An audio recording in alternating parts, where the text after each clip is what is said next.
Football continued at the Manoa practice fields today. Tomorrow, the Warriors have put on the pads. Either way, it's becoming more and more clear that the team's identity has shifted from a high-powered offense to a finely tuned defense. After all, that is head coach Greg McMackin's signature in the game. But the former defensive coordinator says veteran talent has determined Hawaii's strength, which is said to be the front seven.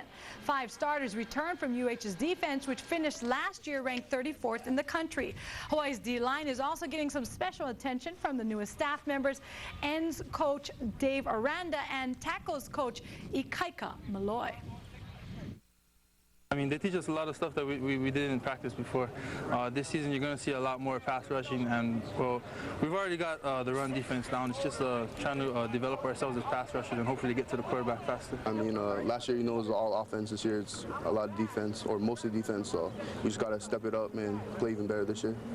You know, we're going to work more on fundamentals and techniques. You probably saw that we spent a lot of our practice on just fundamentals and techniques. So when you do that, guys get better. This has been like the longest off season ever. How excited are you to finally have that helmet on, to be running out here with your boys? Well, I think it's for you guys, it's long. For us, it was short. But it's great to see everybody back out there, just running around. It feels good to have the team back together, all the boys together. And it's been great. Can't wait till tomorrow. We actually start to hit people, test people's gameness, so it's going to be fun. I hope you're all having a pleasant evening. Spring practice resumed for the UH football team this morning with word that tomorrow the Warriors will be in pads for the first time. That's why Blaze Soares and the defense is all jacked up. This guy, receiver Malcolm Lane, is one of the reasons the offense is jacked up. Junior to be is tops among returning pass catchers. Last season he pulled in 14 receptions for 270 yards and 2 touchdowns, and he averaged 29.2 yards per kickoff return with 2 more scores. I had to try to contribute some way to the team, you know. Like, I really wasn't into kick return at the beginning of the season, but I started to get into it, you know. And whatever I do for the team, get points up on the board, you know, that's what I was trying to do, make a name for myself somewhere. Malcolm Lane, is he going to get there? Yes, he is! I'm trying to establish myself as that guy, you know. Like, I feel like just because I've been here doesn't mean like I'm the starter. You know, I still have to go out and earn my spot just like everybody else. There's a lot of talk about the defense. I'm very excited for the offense to get out there. You know, we're trying to find our identity, you know, and gel together. So I'm very excited. And look at those 2 guys. 2 is cornerback Ryan Muta, 35 is safety Keal Monte. The big question is, which one of these defensive backs has the better hairdo? Who has the better hair? Of course, me. Let's see. My hair sticks out of my helmet. His doesn't. Mine is natural curls. His is salon curls. You guys make the decision.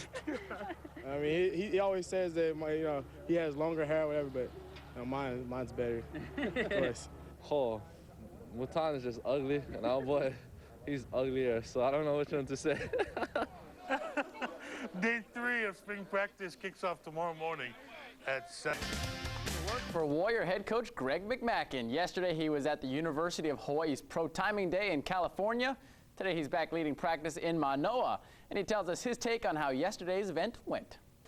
For 40 years, Coach Mac's been around the game, but he still can't see the future and tell you where any of the former Warriors will go.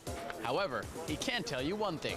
I believe that a lot of them have the ability. I've been on some pro teams, and I sure would have liked to have had them with me. Yesterday, 19 players from last year's undefeated team worked out for more than 50 pro scouts and coaches, each of them looking at the NFL hopefuls with a critical eye. It just depends on what a team needs, and pro scouts and coaches, basically, they always look for the negatives. But the players choose to be positive. I'm happy with my, my time running and everything. I did pretty good.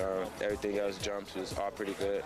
So, just go out there and just catch now, do what I do best. You know, I've heard a lot of different things. I think that there are certain things that each coach and each team is looking for.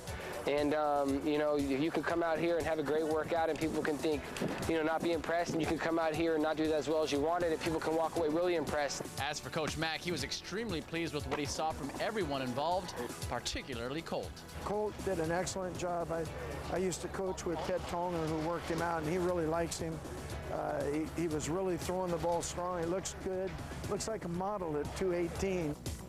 Looking good, Colt. Coach Mac added associate head coach Rich Miano deserves a lot of the credit since he's the one that has organized Hawaii's Pro Day and made it into the successful event it is today. Jason Tang, K5. Hello, everybody. Let's talk sports. The key word used was minor. But is there such a thing as minor hip surgery, especially if it means an 8 to 12-week rehabilitation? Well, such is the issue that rests before former UH Warrior quarterback Colt Brennan, the most prolific touchdown passer in college football history, with the NFL draft just around the corner. Yesterday, Brennan made public his having to undergo hip surgery next week to fix a slight tear in his labrum. He referred to the injury as minor and asserted that he would be 100% healthy as soon as 2 months from now.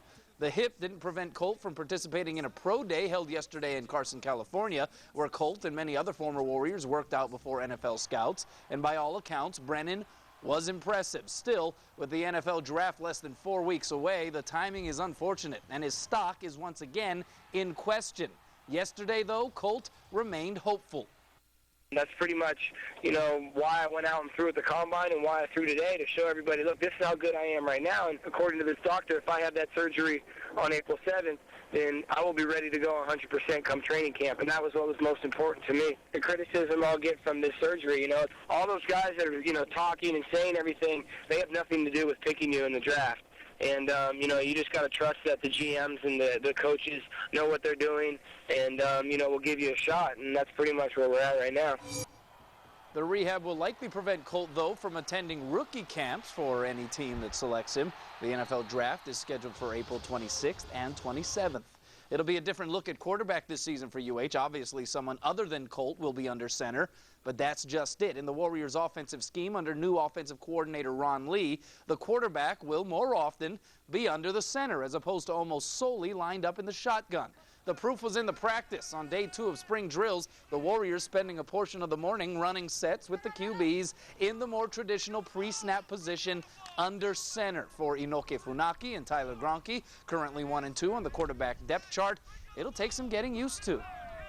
We're just experimenting right now because we're going to do a lot of under the center stuff. Coach Lee knows that we can all do shotgun, and it's a lot easier to read defenses from shotgun. Especially most of us QBs that aren't 6'6", and can see easily over the line, it's so we really got to make sure that we work on our fundamentals. We're going to try to get more out of them by moving the pocket. It won't only help them.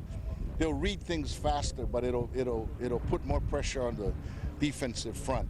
We were always in the gun. People knew where we were launching from, so the rush it helped the opponents a lot, the defensive rush. But now, if we're going to move around, it I think helps the O-line too. I was doing it in high school and before high school, and I just got to get back into it. The steps are a little weird, and I got to get my vision down, but it's going to be all right. Like anything, you got to work at it, get used to it, repetition and whatnot. But as far as Coach Lee's game plan and whatnot, I think it's going to be good for us. Spring drills continues tomorrow morning.